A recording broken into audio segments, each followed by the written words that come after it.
저랑 교독해서 보겠습니다. 제가 먼저 읽겠습니다. 여호와께서 가나안의 모든 전쟁들을 알지 못한 이스라엘을 시험하려 하시며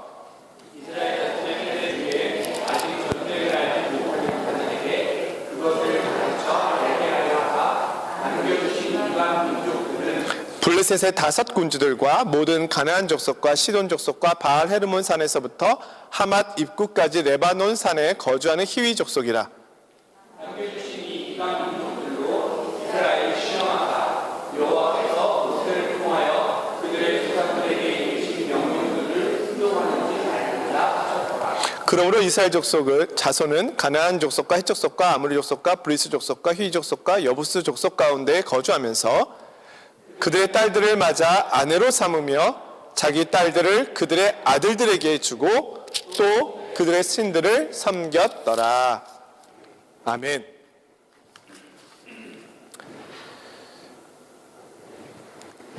사사시대 출애굽 1세대들은 광야에서 죽었습니다. 출애굽 2세대들은 가나안까지 들어왔습니다. 그리고 여호수아와 갈렙을 비롯해서 믿음의 이제 2세대들도 1세대라고 할 수도 있겠지만 열조에게로 돌아갔습니다. 이제 3세대들입니다. 가나안 땅은 이제 3세대들에 의하여 지켜지게 되었습니다. 근데 이 3세대들의 특징이 지난주에 살펴본 것처럼 여호와를 알지 못하며 여호와께서 이스라엘을 위하여 행하신 일도 알지 못하였더라. 불과 길으면 60년 만에 이스라엘 백성들이 여호와를 알지 못하는 백성들이 되었습니다. 하나님을 믿는 것은 어려운데 하나님을 잊어버리고 잃어버리는 것은 너무 쉽습니다. 우리가 착한 일을 가르치는 것은 너무 어려운데 나쁜 일은 가르치지 않아도 어디서 배워왔는지 너무너무 잘합니다. 신기합니다. 여호와를 알게 하는 것은 너무 어려운데 여호와를 알지 못하는 것은 너무 쉬운 일이 되어버렸습니다. 불과 3세대 만에 이스라엘 민족들이 여호와를 알지 못하는 백성들이 되어버린 겁니다. 하나님께서 아브라함에게 약속하셨고 너의 후손을 통해서 의와 공도의 나라를 내가 만들 것이다. 그리고 그 약속이 모세를 통해서 지금 가나안에 옴으로 여호수아를 통해서 가나안까지 옴으로 이제 성취될 것처럼 여겨졌는데 가나안에 온 아브라함의 자손들은 후손들은 아브라함과는 다른 믿음을 가지고 있었습니다. 아예 믿음이 없었습니다. 하나님께서 아브라함을 부르실 때 약속하셨잖아요. 내가 너희 후손에게 이 땅을 줄 것이다. 가나안 땅을 줄 것이다. 약속하셨잖아요. 그리고 400년 동안에 너희가 애굽에서 고난 중에 있게 될 것이다. 그러나 내가 그들을 끌어내어서 너에게 약속한 땅을 줄 거야. 그 후손들이 너의 후손들이 그 땅을 차지하게 될 거야. 그렇게 하셔서 하나님은 그 약속을 신실하게 이루셨습니다. 그런데 이스라엘 백성들은 이제 하나님을 모르는 백성들이 되었습니다. 우리가 가지고 있는 부모 세대의 신앙이 자녀들에게 교육되어지는 것이 어렵습니다.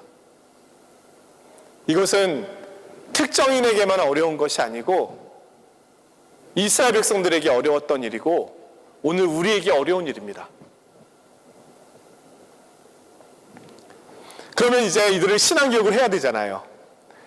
하나님께서 아브라함에게 약속하셔서 의와 공도의 나라를 세우겠다고 하셨는데 이제 이 땅에 하나님의 나라가 세워져야 되잖아요. 약속한 나라가 세워져야 되잖아요. 그러기 위해서 이들에게 하나님을 알려주셔야 되잖아요. 그럼 이제 하나님을 어떻게 알려줄 것인가? 어떻게 알려주면 이들이 하나님을 알게 될까요? 이들이 율법이 없었던 것이 아닙니다. 이들이 율법이 있었습니다. 이미 길갈에서 그들이 할례를 행하고 가나안에서 할례를 행하지 못했던 그 세대들은 이미 할례를 행하고 요단강을 건넜잖아요. 그렇게 해서 그때 하나님 앞에서 언약을 지키겠다고 다시 맹세했거든요. 이미 모세에게 주신 율법을 그들은 가지고 있습니다. 그 율법의 말씀대로 살아가면 됩니다. 근데 그들이 살아가지 않는 거예요. 왜요? 율법을 주신 하나님을 모르니까. 그러면 이제 하나님이 직접 그들을 교육하셔야만 하겠습니다. 그럼 어떻게 교육을 하면 그들이 하나님을 알게 될까? 오늘 본문에 보시면 먼저 1절에 이렇게 말씀하시는데요. 여호와께서 가나안의 모든 전쟁들을 알지 못한 이스라엘을 시험하려 하시며 이렇게 나오고요. 4절에 보시면 남겨두신 이방 민족들로 이스라엘을 시험하사. 결론적으로 하나님께서 이스라엘 백성들에게 하나님을 알려주시는 방법은 전쟁이었습니다. 무시무시한 거죠. 하나님께서 그들을 교육하시는 방법이 무시무시할 수밖에 없었던 것은 그만큼 그들이 하나님께로부터 멀리 있었기 때문입니다. 우리가 어느 정도 훈계를 해서 들을 수 있을 때는 말로 하잖아요. 하지 마. 이거 해. 말로 하잖아요. 말로 안 되면 몽둥이가 좋아. 몽둥이로 안 되면 나가. 뭐 이런 거 있잖아요. 갈수록 강도가 세지잖아요. 근데 이스라엘 하나님을 알지 못하는 이들을 훈계하려면 어설프게 할 수가 없어요. 강도가 세야 합니다. 전쟁입니다. 근데 이 전쟁에 앞서서 이렇게 1절에 이렇게 표현되어 있잖아요. 여호와께서 가나안의 모든 전쟁들을 알지 못한 이스라엘을 시험하려 하시며. 먼저 이들을 테스트하는 시간이 있습니다. 자, 우리 학생들이 제일 싫어하는 것은 아마 시험이잖아요. 시험 없는 세상에서 살고 싶다. 한국의 고3 학생들, 물론 프랑스의 고3도 결코 쉽지 않죠. 예? 바칼로레아 시험 결코 쉽지 않죠. 시험 없는 세상에 살고 싶은 게 우리의 소원함인데 체류증을 하려고 해도 시험이 불어 시험을 봐야 되는 경우가 있고 예. 시험이 끝난 줄 알았더니 운전면허를 따려고 해도 면허 시험을 봐야 되고 예, 본의 아니게 계속되는 시험들이 있습니다. 근데 시험을 왜 보나요? 나의 수준을 점검하기에 가장 좋은 방법은 시험입니다.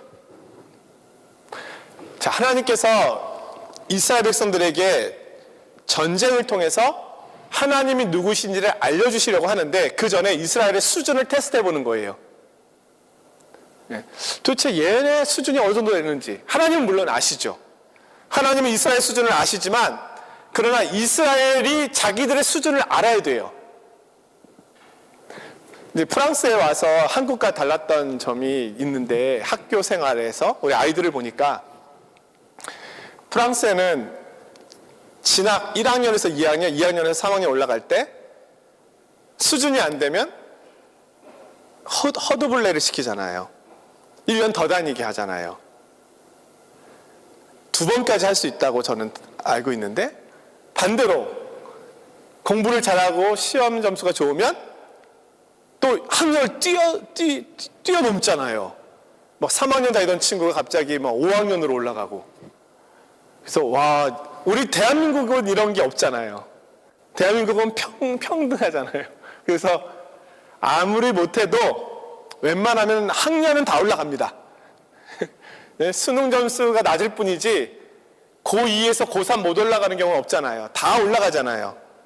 근데 프랑스는 안 그렇잖아요. 고2에서 고3 올라가는 것도 이게 수준이 돼야 되잖아요. 대학 가서도 그렇잖아요. 대학도 한국은 뭐 점수가 아무리 낮아도 1학년에서 2학년, 2학년, 3학년 올라가서 졸업할 수 있는데 프랑스는 1학년에서 2학년 대학 올라갈 때 일정한 점수가 되지 않으면 1학년 또 다녀야 되잖아요. 그러다가 그래도 또 점수가 낮으면 과를 바꿔야 되잖아요. 굉장히 나름 또 엄격하잖아요. 그것을 평가하는 기준이 뭡니까? 성적이잖아요. 시험 봐야 되잖아요.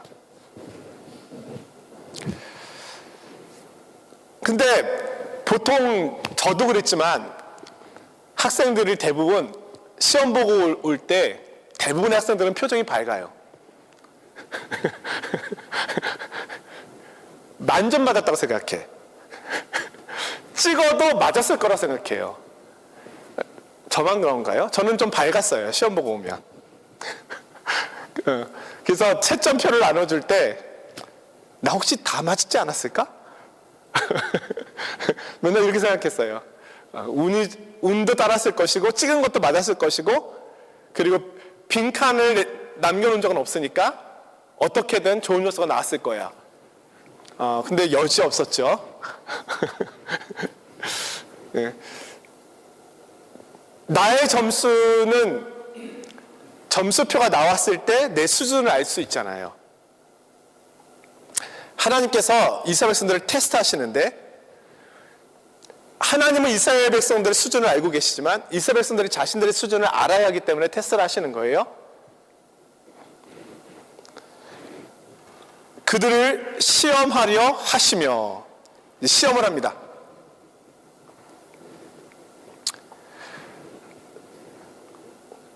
하나님께서 이스라엘 백성들을 시험하셔서 그들의 수준 안에서 이 가나안 땅에 하나님께서 원하시는 일들을 하나님의 나라를 과연 이들이 만들어갈 수 있을 것인가 그것을 살피시는 거죠. 제가 이 말씀을 보면서 몇몇 말씀을 좀 더 찾아봤거든요. 물론 조금 더 찾아보면 더 확실하게 나올 것 같긴 한데 일부만 찾아봤습니다.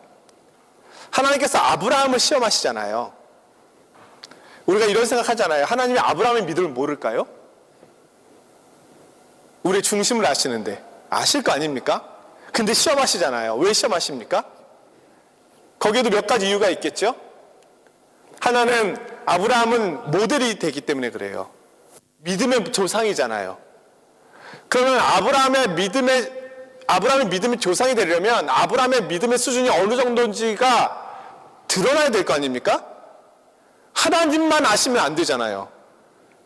후손들이 알아야 되잖아요. 아브라함의 후손들이 지금 알아야 될 거 아닙니까? 이 이스라엘 백성들이 아브라함의 후손들이잖아요. 조상의 믿음을 본받아야 될 거 아닙니까? 그럴 때 이 이스라엘 백성들의 후손들의 믿음의 기준은 아브라함이에요. 그럼 아브라함을 하나님께 시험하실 때 어떻게 시험하셨냐면 내 독자 이삭을 번제물로 드리라. 이렇게 시험하셨잖아요. 아브라함이 진짜로 이삭을 번제물로 드리려고 했잖아요. 하나님께서 말리셨잖아요. 그러면서 하나님 뭐라고 하십니까? 네가 나를 경외하는 줄을 내가 알았도다 하시잖아요. 하나님을 경외하는 것을 알았다는 거예요. 아브라함이 하나님을 경외하는 것을 알았다. 이것이 시험의 결과죠. 예? 이것이 이스라엘 백성들이 따라가야 될 믿음의 수준이죠. 그리고 이 하나님을 경외한다고 하는 것은 우리가 경외라고 하는 말을 다른 말로 표현하면 두려움 있는 사랑이거든요. 그것이 경외예요. 여호와를 경외하는 것이 지혜의 근본이다 할 때 경외는 여호와를 두려움을 가지고 사랑한다는 것이 말하는 거잖아요. 그러니까 이것이 율법이 있기 전에 표준이에요. 이제 제가 말씀을 묵상하면서 깨달은 거죠. 그렇게 이제 성도님들도 한번 살펴보십시오. 하나님께서 모세 율법이 있기 전에 우리에게 보여주신 이 기준은 독자까지라도 하나님께 드릴 수 있는 순종으로 하나님 앞에 나아오는 그 경외감이 하나님을 향한 사랑의 기준이에요. 표본이에요. 그 모세에게 와서는 하나님께서 십계명을 주시고 율법을 주시잖아요. 거기서의 기준은 분명하게 설명되었어요.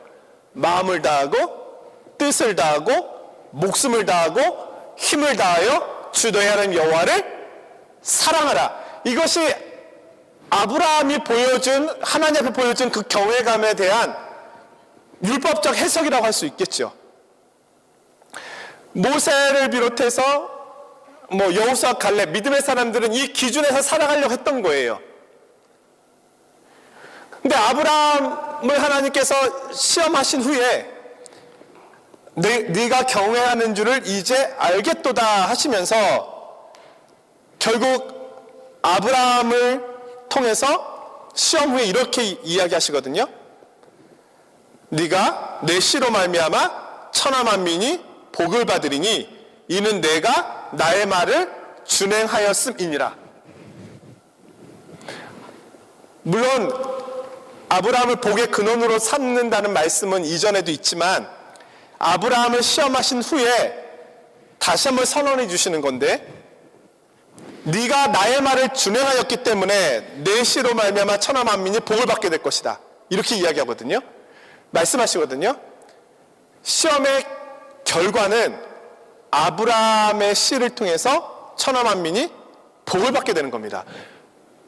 다시 말하면 하나님의 나라가 아브라함의 씨를 통해서 세워지는 거예요. 그러니까 시험 후에 하나님께서는 하나님께서 펼치실 하나님의 나라에 대한 이야기를 들려주세요. 오늘 이스라엘 백성들이 시험하시잖아요. 시험하시는 목적은 이 가나안 땅에서 이들이 하나님의 나라의 백성으로 과연 살아갈 수 있을까? 그게 테스트의 목적이거든요. 그러면 이스라엘 백성들을 잠깐 놔두고 1000년 후 예수님께로 한번 가보겠습니다. 예수님께서 시험 받으러 광야로 나가신단 말이죠. 그 세 가지 시험을 받으시잖아요. 맨 마지막 시험에서 예수님이 이렇게 고백합니다. 주 너의 하나님만을 경배하고 섬기라. 이렇게 말씀하시잖아요. 하나님만을 경배하고 섬기라 하였다. 그러면서 사단을 대적하시잖아요. 그러면서 시험이 끝난 후에 바로 예수님의 공생애가 시작되거든요. 공생애가 시작될 때 선포된 말씀이 뭐예요? 회개하라, 하나님의 나라가 가까이 왔느니라. 시험 후에 하나님의 나라가 선포되거든요. 그러니까 시험에 목적이 있다는 거예요. 하나님께서 그냥 시험하시는 게 아니고, 제가 아까 말씀드렸죠. 좀 더 살펴보면 좀 더 정확하게 됐겠지만, 제가 일단 간단하게 살펴본 말씀에서는 이렇다.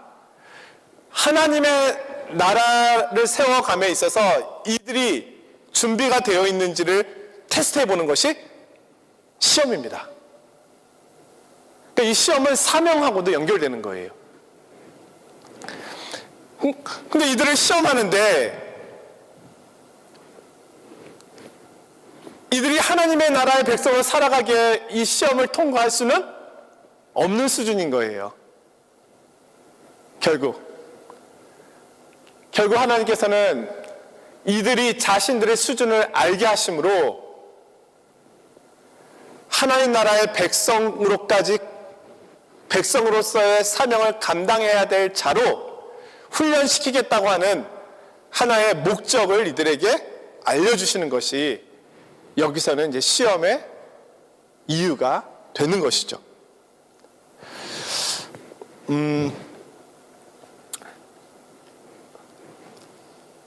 자, 이제 이들을 시험하기 위한 방법은 일단 이들이 하나님의 율법을 떠났기 때문에 하나님께서는 이들을 단련하기 위해서 전쟁을 허락하십니다. 근데 왜 많은 하나님을 알려줄 수 있는 여러 방법들이 있을 것 같은데 왜 전쟁일까요? 근데 이 부분은 앞서 말씀드린 것처럼 이스라엘 백성들이 이 가나안 땅에 살고 있다는 것은 하나님 나라의 백성으로 살고 있기 때문에 그렇습니다. 하나님의 나라는 세상 나라와 충돌할 수밖에 없는 영적 긴장감을 가지고 있다는 거예요. 그것이 전쟁으로 나타난 겁니다.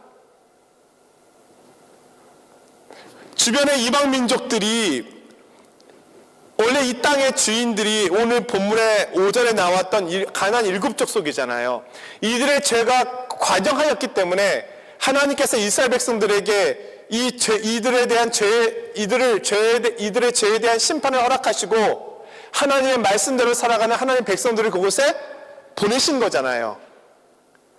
근데 이들이 다 사라져버린 것이 아니라 이스라엘 백성들 주변에 여전히 존재하고 있는 거예요.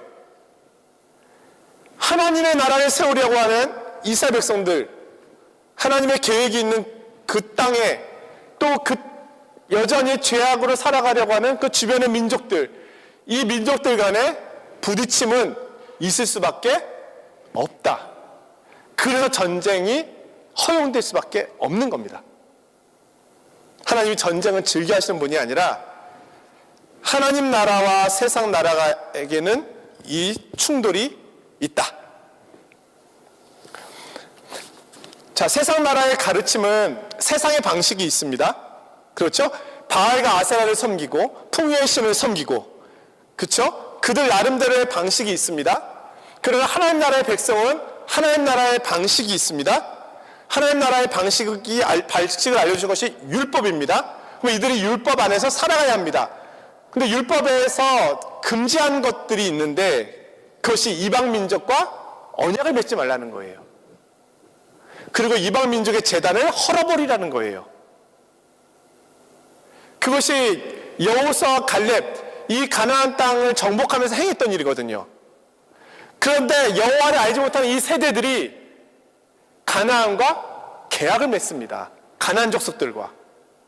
그리고 제단을 헐어버리는 것이 아니라 그 제단을 섬깁니다.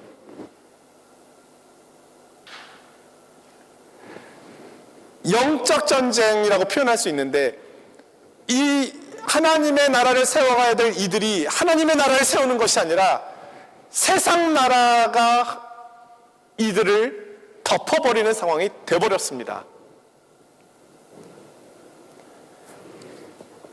전쟁에서의 승리가 아니라 철저하게 무너져버린 것이죠.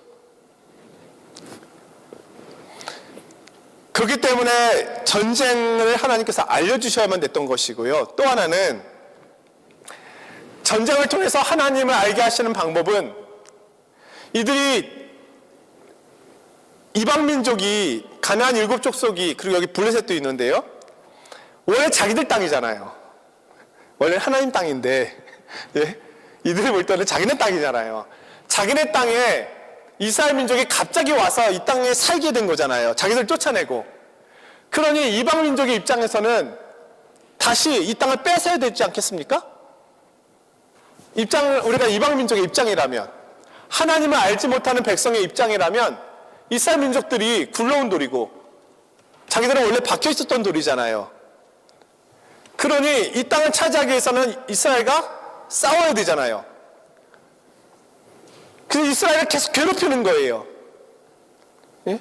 좀 허점만 보면 와서 괴롭히고, 예? 사람들을 잡아가고 음식들을 약탈해가고 계속해서 이들을 못 살게 굽는 것입니다. 또 정복한 모습으로도 있는 거예요. 수십 년씩 정복하기도 했어요. 그런데 이 전쟁, 그런 가운데 이스라엘 백성들이 붙잡을 수 있는 게 뭡니까? 하나님밖에 없는 거예요. 왜냐하면 이들이 하나님에서 많은 것을 모르지만 그래도 하나님의 언약 백성 아닙니까? 언약을 지키면 복을 받고 언약을 어기면 벌을 받는다는 것에 대한 가장 초보적인 것은 알고 있을 거 아닙니까? 이 전쟁은 여호와께 속한 것이다라는 것을 이들은 배우게 되는 거예요.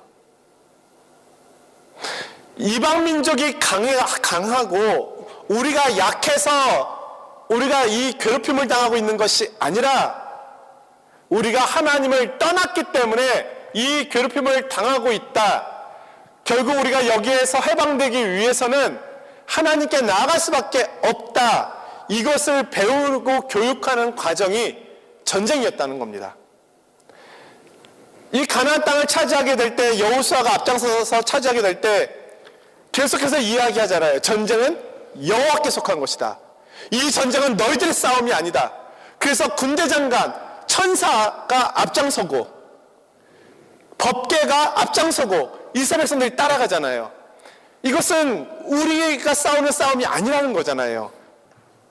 영적 싸움이고 그 영적 싸움의 결과로 우리가 이 가나안 땅을 차지하게 된다는 거잖아요.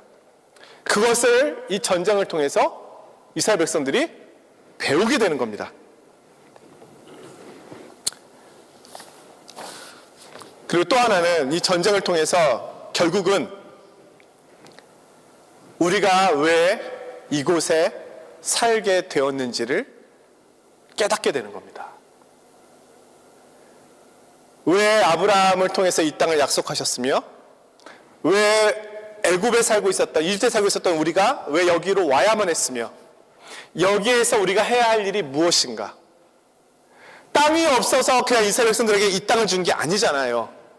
하나님께서 땅만 주신 것이 아니라 율법을 주셨잖아요.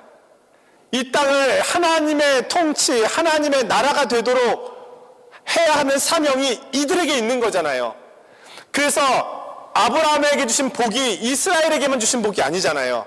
내 씨를 통하여 천하 만민이 복을 받게 하는 것이 하나님의 계획이거든요.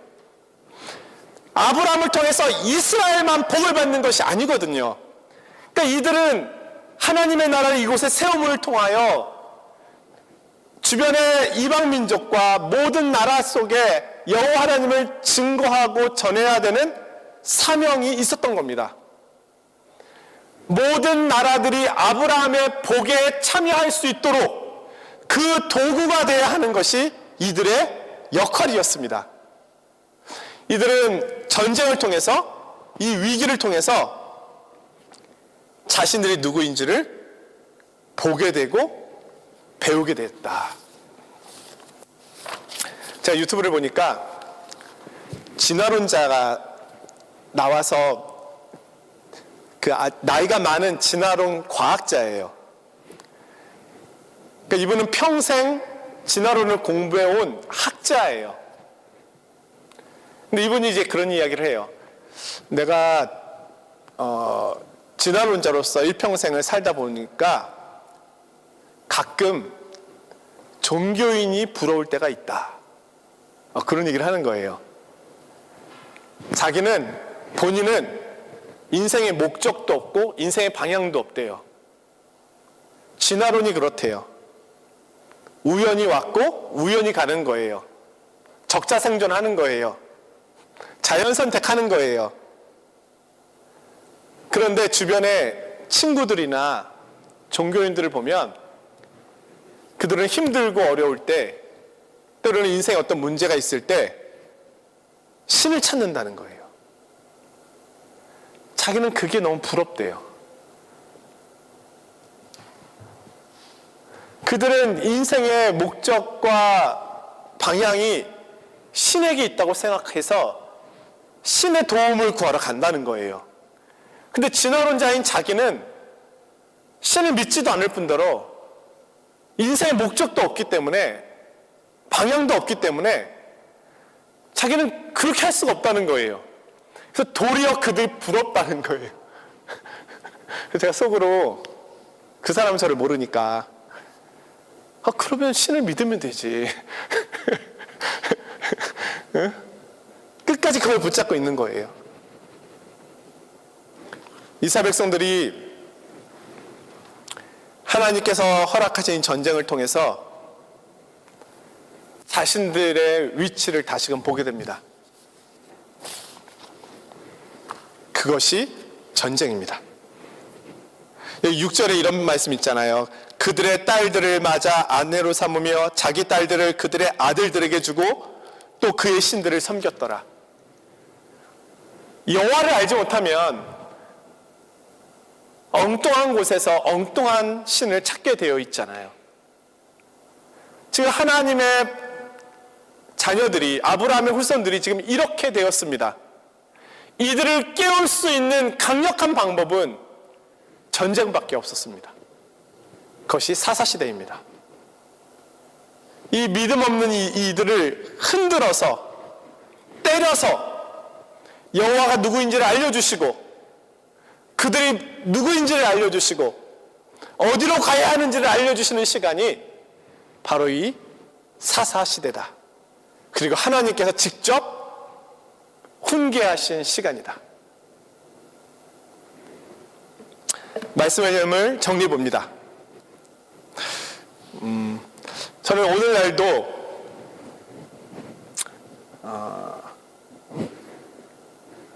우리는 외부적인 전쟁이 아니라 영적 전쟁을 치르잖아요. 우리의 씨름은 혈과 육에 대한 것이 아니요 정사와 권세와 이 세상의 주관자들과 하늘에 있는 악의 영들에 대함이라. 하나님의 나라가 세워져 가고 있는 믿음의 공동체, 믿음의 사람들, 두세 사람이 내 이름으로 있는 그곳에 나도 그 가운데 있다. 하나님의 나라가 세워져 가고 있잖아요. 그럼 동시에 하나님의 나라에 대한 저항이 있는 겁니다. 사실은 교회사의 역사는, 교회사는 그걸 보여주고 있잖아요. 하나님의 나라는 늘 이런 영적 싸움 속에 왔습니다. 그런데 교회가 연약할 때가 있고 성도가 아주 연약할 때가 있습니다. 그때는 하나님이 우리를 도리어 훈련하시고 교육하는 시간일 수 있는 겁니다. 그 연약함과 부족함을 통해서 여호와 하나님 앞에 부르짖고 여호와 하나님 앞에 나아오고 여호와 하나님의 능력을 의지하고 이 싸움이 나에게 속한 것이 아니라 하나님께 속한 것임을 배우게 하시는 시간이 되는 겁니다. 도리어 우리가 약한 그 시간이, 그리고 순종을 배우게 되고 경외함을 배우게 되는 시간입니다. 그랬을 때 예수님께서 시험을 이기시고 공생애를 시작하셨던 것처럼, 하나님의 나라를 선포했던 것처럼, 그렇게 하나님 앞에 나아가는 이들을 통해서 또다시 하나님의 나라가 세워져 가게 되는 것이죠. 이것이 교회사의 모습이죠. 오늘 우리에게도 이런 일이 있습니다. 하나님이 나를 테스트하신다면 이유가 있습니다. 나에게 사명이 있기 때문입니다. 하나님의 나라를 세워가라. 지금 너의 수준은 이 정도 되는구나. 이제 이 수준을 좀 더 올려라 하실 수 있는 거죠. 아니면 아브라함처럼 그래 이 정도 수준이 되었으니 이제는 복의 근원이 되어서 하나님의 나라를 세워가는, 너를 통해서 하나님 나라가 세워져가는 그 일들을 감당하여라 하실 수 있는 거죠. 오늘 우리의 사명을 제가 세 가지로 요약해 보았습니다. 하나는 거룩함, 또 하나는 순종함, 또 하나는 믿음으로 나아감. 오늘 사사시대의 사사기의 말씀을 통해서 오늘 나는 하나님의 말씀에 순종하고 있는가, 그리고 나는 세상과 구별되어서 거룩함의 모습으로 나아가고 있는가, 그리고 나는 하나님을 향한 믿음으로 그렇게 살아가고 있는가. 저와 여러분, 우리에게 맡겨주신 부르심이 있습니다. 이 사명을 감당해가는 거룩함으로, 순종함으로, 믿음으로 감당해가는 우리 성도님들이 되시기를 주님의 이름으로 축원드립니다.